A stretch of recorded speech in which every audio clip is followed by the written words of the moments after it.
आशा करता हूँ आप सब बहुत अच्छे होंगे। मेरा नाम है सिद्धांत अग्निहोत्री। स्टडी ग्लोस पे आपका बहुत बहुत स्वागत है। इलियास कश्मीरी जिसका रोल अर्जुन रामपाल प्ले कर रहे हैं, पता है वो कौन था? 2000 में भारतीय पोस्ट पर अटैक हुआ, हमारे वीर जवानों को वीर गति प्राप्त हुई, लेकिन उनमें से एक जवान को ये ले गया, सर काटा, परवेज़ मुशर्रफ को दिया। परवेज़ मुशर्रफ ने इसको 1 लाख रुपए इनाम दिया।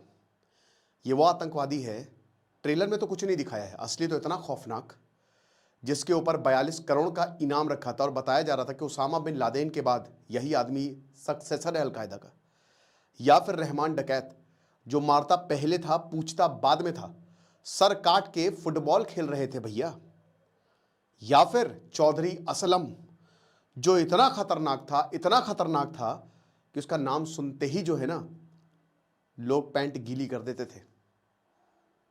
वो चौधरी असलम जिसने कितने एनकाउंटर किए।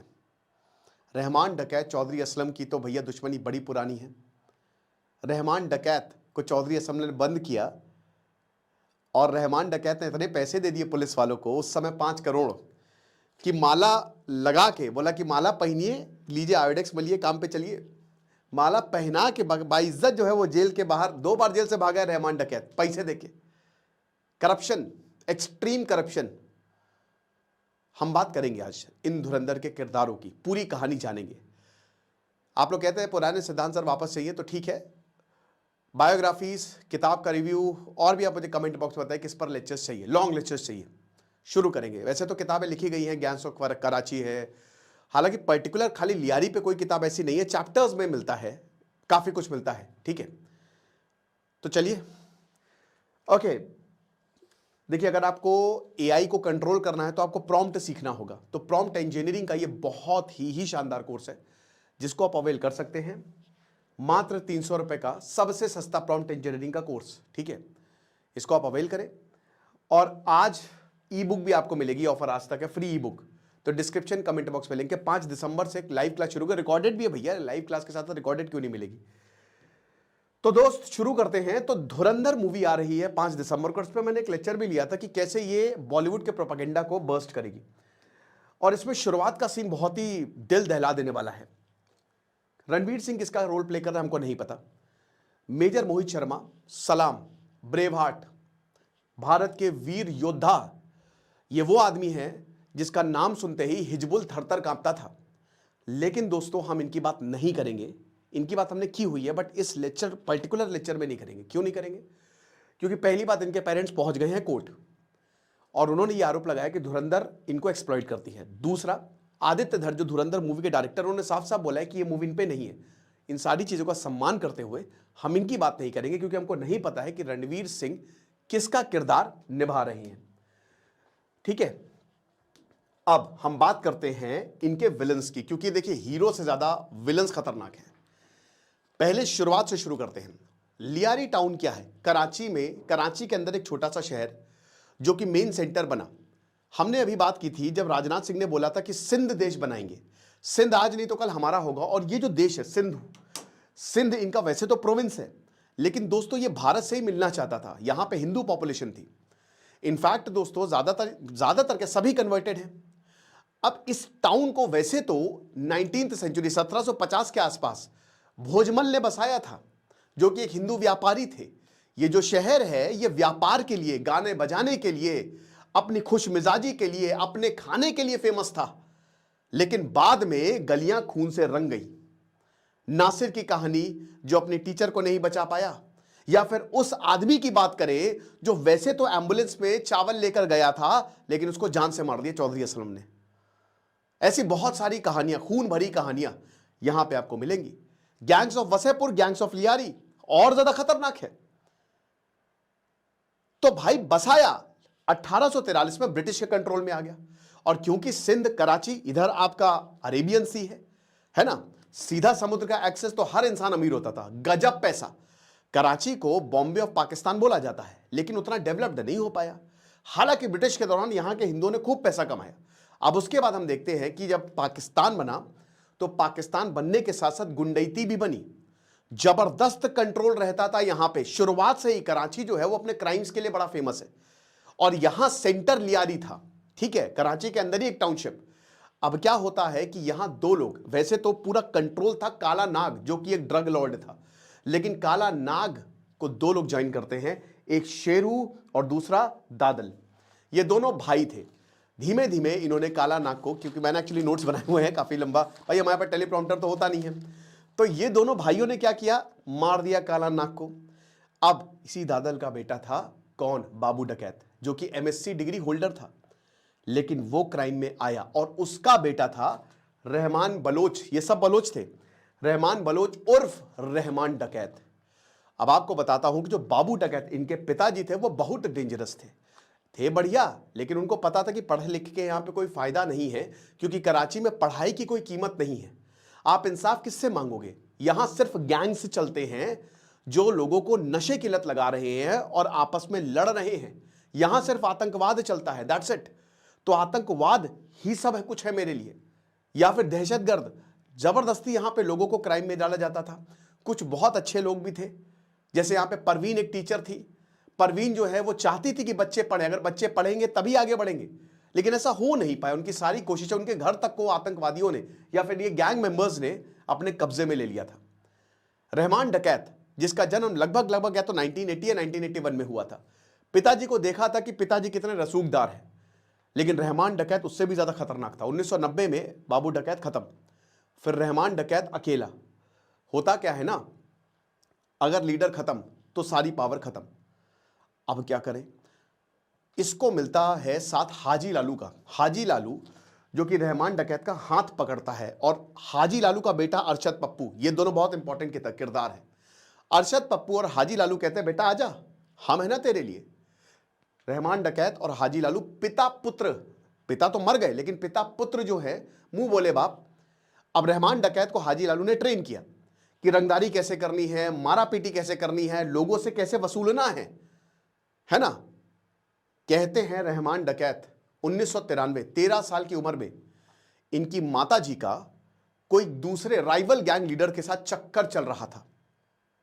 ये गया और इसने अपनी मां को गोलियों से भून डाला, और पूरा जो इलाका है वो सन्न रह गया। ऐसा कहा जाता है कि रहमान डकैत ने अपनी मां को मार दिया था, वो भी 13 साल की उम्र में। ये यहां इस लियारी टाउन में क्राइम था ही नहीं, क्योंकि सारा क्राइम यही करता था। ये सर काटता था और टांग देता था बॉडी बिना सर के चौराहे पर, और जो करेगा वो ऐसा ही होगा। आपने ट्रेलर में देखा होगा अक्षय खन्ना रोल प्ले कर रहे हैं, ये इससे भी ज्यादा खूंखार था।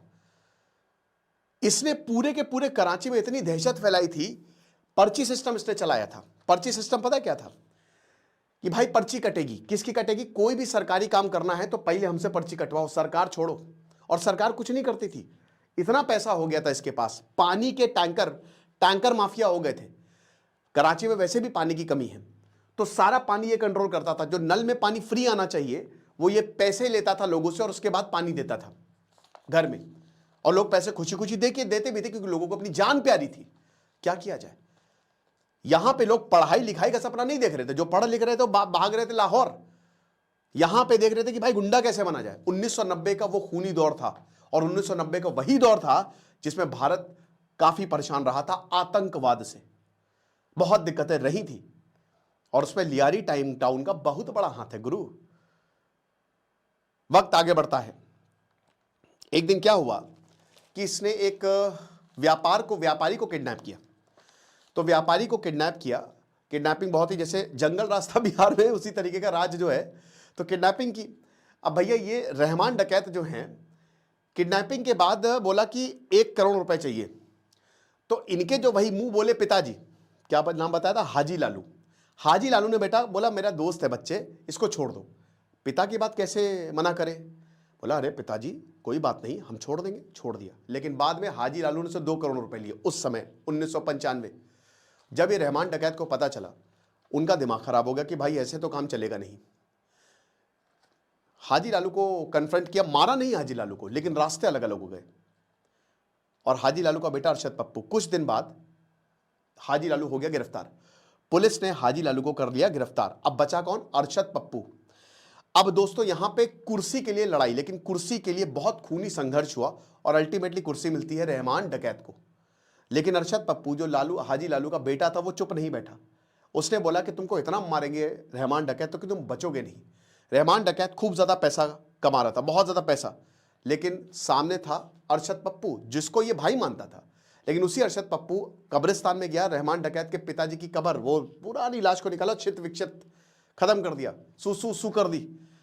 जो इनका बहुत ही प्यारा दोस्त फैजू बलोच जो ट्रक देखता था ट्रांसपोर्ट, उसके यहां सीधा साधा आदमी घुसा और गोली मारी और गोलियों से भून दिया। अब ये एकदम जंग, ऐलाने जंग थी। रहमान डकैत को बोला कि भाई मेरे ही एरिया में मेरी ही चल रही है और तुम जो है मुझ पे मेरे गिरेबान पे हाथ डाल रहे हो, तुमको छोड़ेंगे नहीं। और दोनों भिड़ जाते हैं आपस में। फैजू बलोच का बेटा था उजैर बलोच। इस उजैर बलोच को आप जरूर ध्यान दें। उजैर बलोच जो कि रहमान डकैत के साथ क्लास में भी पढ़ता था, एक बहुत ही बढ़िया पढ़ा लिखा आदमी, वेल फ्लुएंट इंग्लिश बोलने वाला आदमी, लेकिन ये आगे जाके कितना बड़ा राक्षस बनेगा ये भी मैं आपको बताऊंगा। तो ये जो उजैर बलोच था ये हो गया रहमान डकैत के साथ, दोनों साथ में काम करने लगे। और उजैर बलोच को बदला लेना था अरशद पप्पू से, क्योंकि तूने मेरे पिता को मारा है, काम चलेगा नहीं। अब इसी दौरान देखिए, इसी दौरान एंट्री होती है चौधरी असलम। अब देखिए, अब यहां पे ये जो आदमी है एसपी चौधरी असलम, वो कहते हैं ना पिक्चर में कि जिन्न और शैतान का सेक्स हुआ, और उसमें चौधरी असलम, ना ना ना ना ना, बहुत सारे जिन्न और बहुत सारे शैतानों का सेक्स हुआ होगा तब ये आदमी पैदा हुआ है। इसको कुछ लोग हीरो कहते हैं लेकिन कुछ लोग विलन कहते हैं। चौधरी नाम ये वैसे गुर्जर था, ऐसा कहा जाता है कि गुर्जर क्लैन से आता है और वह इसीलिए इसने नाम चौधरी रखा। ठीक है, सब हिंदू थे, मैंने बताया ना, सब कन्वर्टेड है। अब ये जो आदमी है ये पढ़ा लिखा सिंध में ही, पिताजी एडवोकेट थे, इसके बाद इसने यहां पे पढ़ाई की और फिर एएसआई बना, एसएचओ तब था ये पुलिस एक थाने में, शायद गुलाबपुर नहीं रुके मैं बताता हूं आपको, हाँ गुलबहार थाने में। तो उस दौरान बहुत भयानक हमला हुआ था, उसमें ये बच निकला। 9 बार इसके ऊपर हमले हुए। एक ऐसा हमला हुआ कि पूरा घर जो है वो चकनाचूर हो गया, वहां से उठ खड़ा हुआ ये, कहता मुझे कोई नहीं मार सकता। टीटीपी से भयानक दुश्मनी, एनकाउंटर 1994 से लेकर इसको 1994 में जब लियारी और कराची पूरा जुर्म में चले गए, अंडरवर्ल्ड सब खत्म, तब इसको बोला कि भाई सुनो ये लो पिस्तौल और मार दो सबको जो दिखे। एनकाउंटर स्पेशलिस्ट बताया जाता है कि 100 से ज्यादा लोगों को इसने मारा। 2 बार जेल गया, लेकिन दोबारा इसको बुलाया गया। क्यों? क्योंकि रहमान डकैत को पकड़ना था। रहमान डकैत को पकड़ने के लिए इसको बुलाया और बोला कि भाई कुछ भी करो लेकिन इस आतंक के मसीहे को खत्म करो। अच्छा, एक और मसीहे सुनिए, रहमान डकैत रॉबिन हुड था। वो जैसे पूरा वो मॉडस ऑपरेंडी चलता है कि इधर जुर्म करो, एक हाथ से मारो और दूसरे हाथ से दो। तो गरीबों की शादी करवाना, फुटबॉल टूर्नामेंट। अच्छा, लियारी टाउन क्रिकेट के लिए नहीं फेमस था, फुटबॉल के लिए फेमस था। यहां पे पाकिस्तान के झंडे नहीं लहराए जाते थे, ब्राजील के झंडे लहराए जाते थे। किसी को इमरान खान नहीं बनना था, सबको पेले बनना था, रोनाल्डो बनना था। तो फुटबॉल टूर्नामेंट जबरदस्त ऑर्गेनाइज करवाता था, समझ रहे हो। और रहमान डकैत का साथ कौन दे रहा है? उजैर, ठीक है ना। यही उजैर बलोच लगातार साथ में है और बिजनेस में बढ़िया नजर लग रहा है, क्योंकि उजैर को भी पता था कि एक ना एक दिन मरेगा, इसकी जिस तरीके की हरकतें हैं एक ना एक दिन मरेगा। चौधरी असलम आ जाता है, टिप मिलती है, अरेस्टेड। रहमान डकैत को उसके घर से उठा लिया गया। अब जब उठाया गया तो भैया, और इस दौरान बहुत खून खराबा शहर में चल रहा है, जब उठाया तो जेल में डाल दिया। अब आप देखते हैं, मेरे ख्याल में 2000 का ही एरा है, ठीक है। इसीलिए मुझे लगता है कि वैसे तो उन्होंने ऑफिशियली कंफर्म किया है, बट अननोन गनमैन की कहानी शायद पार्ट 2 में होगी, है ना, क्योंकि अजीत डोभाल को तो दिखा ही रहे हैं, तो ये कंटिन्यू रहेगी। अब दोस्तों क्या है ना कि काफी कुछ ये मूवी छिपाती भी है, बट वो देख के ही पता चलेगा। क्योंकि आप एक सीन देखते हैं ट्रेलर में कि जब संजय दत्त उठते हैं और वो एकदम डर जाता है, तो हो सकता है ये वही जब इसको गिरफ्तार करके ले जाया गया था एसपी असलम, मतलब चौधरी असलम। चौधरी इसका नाम पता है क्यों करा? वैसे तो नाम मोहम्मद असलम, चौधरी इसका नाम इसलिए बना क्योंकि 13 साल की उम्र में ये फैसले देता था। ये इतना मतलब अपने कॉलोनी में लोकप्रिय था कि इसको बैठा के इससे पूछते थे, तो इसीलिए इसने चौधरी और वो गुर्जर वाला उस क्लैन को कि भाई चौधरी नाम तो बहुत बढ़िया है। ये हिसाब किताब रहा। अब गिरफ्तार किया गया 2006 में। अब सुनिए रहमान डकैत ने क्या किया। बेशुमार पैसा कमा चुका था, 10 साल के अंदर अंदर इसने इतना पैसा कमा लिया था ना। Putin, Bill Gates, Elon Musk कुछ नहीं है बेटा, अगर आप अंडरवर्ल्ड की दौलत जान लोगे, या अलकायदा उसामा बिन लादेन की कितनी दौलत थी, है ना, काला धन बहुत बड़ा होता है। तो अब क्या हुआ कि इसने पूरे पुलिस महकमे को 5 करोड़ रुपए दे दिए, जिस जेल में बंद था। 5 करोड़ 6 करोड़ जितने मांगोगे उतने देंगे। 10 लाख मान रहे हो, वही पुष्पा द राज लो बेटा 50 लाख, ले बेटा 1 करोड़। पुलिस ने बाइज्जत बोला कि आइए सर, माला पहना के इनको भेजा। चौधरी असलम के मुंह पे एक तमाचा, दूसरी बार हमला किया, दूसरी बार गिरफ्तार किया, दूसरी बार भी यही हुआ। लेकिन दोस्तों तीसरी बार ऐसा नहीं हुआ। 2009 में पता चला और इस बार देखिए खुली छूट दे दी थी चौधरी असलम को, तुमने तो जो करना है करो। ये अपनी टीम लेके गया चौधरी असलम, 2009 में इसको मार दिया। यानी कि रहमान डकैत, आई एम रियली सॉरी मैं स्पॉइल कर रहा हूं, लेकिन 2009 में रहमान डकैत का खत्म। खैर ये पब्लिक डोमेन में भी है, किताबें हैं, विकिपीडिया पेजेस है, बहुत सारे आर्टिकल्स आप पढ़ सकते हैं, ठीक है। तो रहमान डकैत का खेल खत्म। अब इस दौरान कौन परेशान हो रहे थे? जो बहुत यहां के जो आम नागरिक थे। हर कोई तो गुंडा होता नहीं, क्या करे, दिक्कतें बहुत ज्यादा हैं। कोई बात नहीं, फिर 2009 में चौधरी असलम को बोला कि भाई तुमने काम तो बहुत बढ़िया किया है, लेकिन अब कुर्सी खाली, गद्दी खाली। गद्दी पे कौन बैठा? उजैर बलोच। अब उजैर बलोच और डेंजरस आदमी था। कुछ लोगों के तो उसूल थे, रहमान डकैत के तो फिर भी उसूल थे, उजैर बलोच का तो कोई उसूल नहीं था। ये इतना ज्यादा खतरनाक था। तो उजैर बलोच गद्दी मिलते ही अरशद पप्पू से बदला लिया। पहले अरशद पप्पू को पकड़ा कि तुम्ही ने मेरे बाप को मारा था ना। अरशद पप्पू को कहते उजैर बलोच, जब जो मैंने जिस टीचर की बात की, एक बार यहां पे बड़ा अकाल पड़ा, बड़ी मुश्किल आई, ठीक है, बाढ़ आ गई थी, तो ये गई उजैर बलोच के पास। वैसे तो नहीं जाना चाह रही थी, बोला कि वही बहुत अमीर आदमी, उसी से मदद मांगो। लोग मर रहे हैं, लेकिन इसका बंगला देख के वो प्राइवेट जू था पीछे, और कहते हैं कि शेर तक था इसके पास, लोगों को खिला देता था टॉर्चर, जिंदा, है ना, जो इसके दुश्मन थे। जैसे ही अंदर की तो झरना था, झरने के पीछे से चीखें आ रही थी आदमियों की। मतलब आप समझ, एक आर्टिफिशियल झरना इसने घर के अंदर बनाया हुआ है। मदद तो नहीं मिली। इनफैक्ट परवीन ये देखती है कि जिस आदमी ने मेरे ऊपर बंदूक तानी है वो तो मेरा कजन है। ये हालात है, ठीक है। और इस अरशद पप्पू को पता है क्या किया? यहीं पर ही टॉर्चर किया था इसने, जबरदस्त टॉर्चर किया था। सर काट के फुटबॉल खिलवाई थी कि लो बेटा फुटबॉल खेलो, ये हालात। और ये बहुत लोगों के साथ ऐसे ही करता था। पूरे शव को शहर में घुमाया, नुमाइश कराई कि अगर तुम हमारे खिलाफ खड़े होगे तो ये काम तुम्हारा होगा। ये हिसाब किताब रहा। लेकिन यहां पे चौधरी असलम के पास पूरी ताकत है। बट चौधरी असलम, देखिए तालिबान के भी बहुत सारे लड़ाके ना यहां भाग के आ गए थे, और इस समय तक 2007 तक टीटीपी की भी स्थापना हो गई थी। कराची एयरपोर्ट तक पे हमला कर दिया था। बार बार इतना कैमरा ऑफ हो रहा है, कोई बात नहीं। तो अब यही है कि भाई ये इसका जो अंत हुआ ना, ठीक है, तो उजैर को भी मार दिया यहां पे पुलिस ने, ठीक है। अल्टीमेटली जब यहां पे ऑपरेशंस अलग अलग चलाए गए तो यहां पे सबको खत्म कर दिया गया। लियारी टाउन, हालांकि अभी भी कराची में गैंग वॉर्स होते हैं, कराची में बहुत ज्यादा क्राइम है, बहुत ज्यादा, और डेवलपमेंट पे उतना नहीं, क्योंकि इतिहास ही वैसा रहा है। जैसा मुंबई का काफी हद तक, आप जैसे मुंबई और पैरेलली कराची में भी चल रहा है। अब ये संयोग है, कोइंसिडेंस है कि मतलब उधर भी अंडरवर्ल्ड में 1990s में, और उधर भी एक आए थे मिस्टर शर्मा जो एनकाउंटर स्पेशलिस्ट थे। चौधरी असलम को 9 बार हमले हुए, बच गए, बट अल्टीमेटली 2014 में हाईवे पे जा रहे थे, उड़ा दिया बम से, कार में बम लगा दिया था।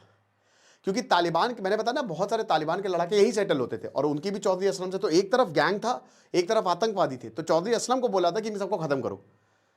ये चीज है।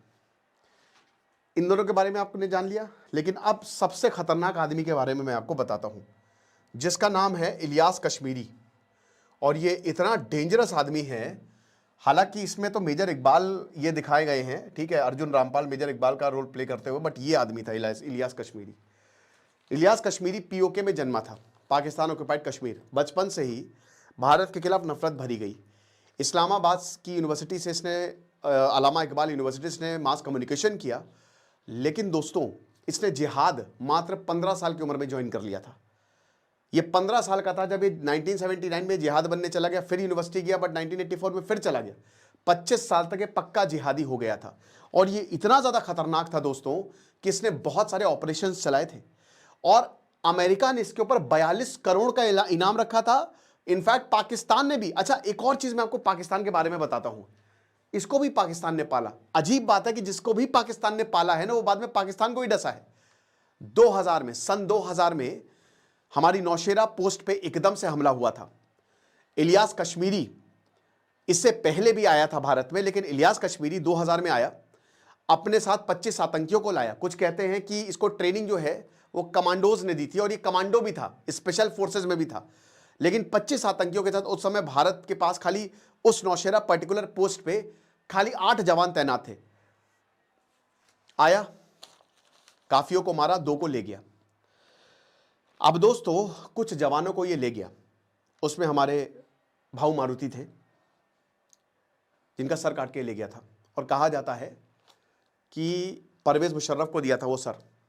और जब परवेज मुशर्रफ को दिया था तो बहुत मीडिया में छपा था, परवेज मुशर्रफ ने तुरंत इसको 1 लाख का इनाम दिया। तब ये पता चला कि इतना खतरनाक आदमी। इससे पहले भी 1994 में जब जैश ए मोहम्मद का मेन सरगना मसूद अजहर भारत था, उसको गिरफ्तार किया गया था, ये भी था साथ में, इसको भी गिरफ्तार किया गया, लेकिन ये भारत की जेल में 2 साल तक था, बट ये वहां से भाग निकला। वहां के कुछ लोगों को इसने घूस खिलाई, भाग निकला वहां से और पाकिस्तान पहुंच गया। तो इसकी बड़ी पूछ थी कि अरे भैया इलियास कश्मीरी आ गया, इलियास कश्मीरी आ गया, बहुत जबरदस्त, ठीक है ना। इसने ब्रिगेड 313 बनाई थी, 313, प्रॉफेट मोहम्मद की आर्मी से इंस्पायर होके।